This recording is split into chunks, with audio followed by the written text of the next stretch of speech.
With this kit, you're going to be making the Here We Go logo. If this is your first time creating with us, we want to share a few tips to make this experience a great one.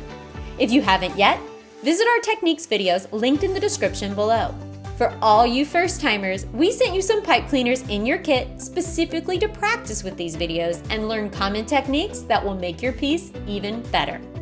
Regardless of how many times you've done this, you have some extra pipe cleaners in your kit in case you make a mistake.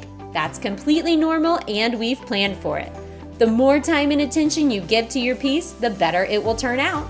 So take all the time you need, follow the steps, and above all, have fun learning and advancing in this new art form. Happy twisting! Grab a white pipe cleaner and let's start to mold our frame to the template. You'll need a second pipe cleaner to finish completing the circle. Twist to connect the two together. Size it on the template before closing your circle to find the shape. Find the place to connect and twist to close the circle. Use the excess to make a straight line across the circle to begin the inner frame. Grab a new pipe cleaner and add another support on the upper portion of the circle perpendicular to the first support. Loop over the support as you pass it to secure. Loop several times to secure, looping down on the frame to give a new starting point for the next part. Use the excess to go back around the circle for another support parallel to the one you just set. Loop over the support as you pass and connect. Continue adding supports to the frame in the same way. You should have 4 supports running perpendicular to the first one at this point. Continue building the frame. Locate that very first support and you're going to add 2 more to the sides evenly spaced. Loop over each of the 4 supports you just laid in as you pass them to secure these 2 new ones. You'll end up with 3 total in this direction when you finish. Trim and secure the end when you're finished. Let's add the black outside trim. Start at a white junction and start twisting the black onto the white frame at the junction between the circle and the inside line connections. Shape the black around the outside of the white frame. When you get to another junction of the white, loop the black to secure.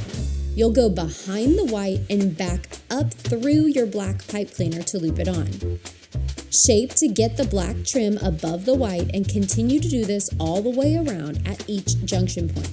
So the pattern for looping on is to go down through the white and then back up through the black.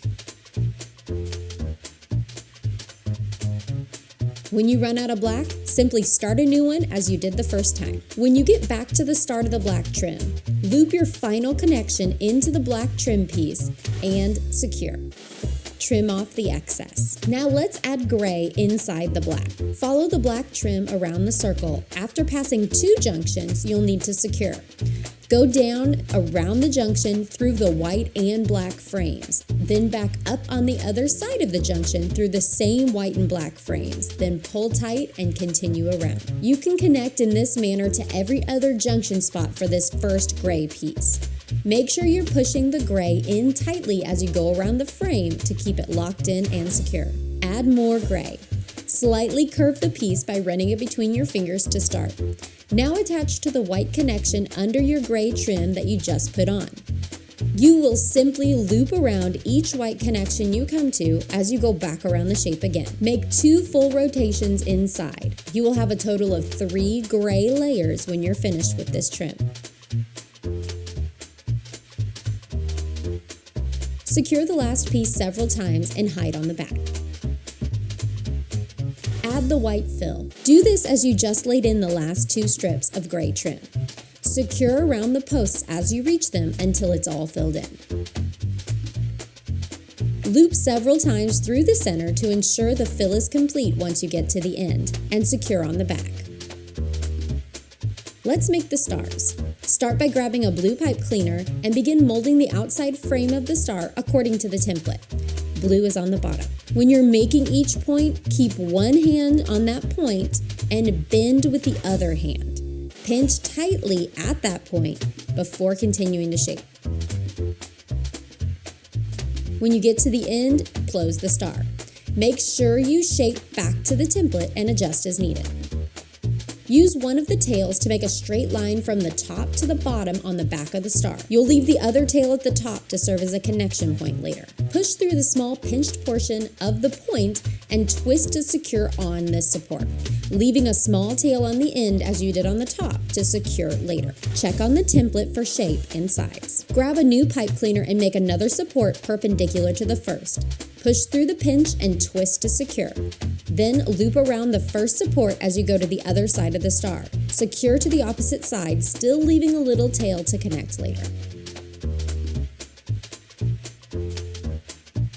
Weave back and forth over the frame, looping on the supports as you go to fill in the star.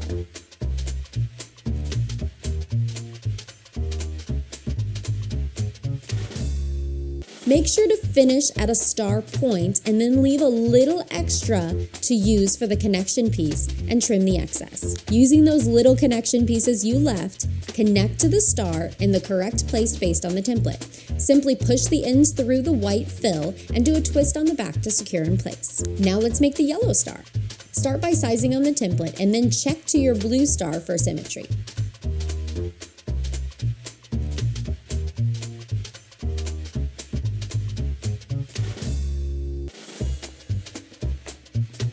Once complete, line it up to the top of the blue star. The bottom of the yellow should touch the top of the blue star and connect as you did before. Now it's time to make the red star. Start with your basic shape on the template again, and then use what you just made as a size reference. Line up the left point of the red star with the yellow and blue points that touch and connect. Now grab several black pipe cleaners and shave them down. They'll be used for letters on the logo. You're going to cut small pieces to shape each letter on the template. You'll cut the pieces as you go, not all at once. Be sure to leave a little extra on the ends so you can bend it back and connect it to the logo as you did with the stars. To place the S, put it in line with the red star point and move from the left side of the white fill approximately 1/8 of an inch in to place the S. Grab another wire and start shaping the T. Be sure to check the size to the template and to the letter you've already made on the logo. When you have the size, trim just a little bigger so you have a way to secure it. Add the crossbar of the T. Continue until all letters are complete. Remember, these should be easily moved, so focus on getting the size right. You can change the placement when you're all finished.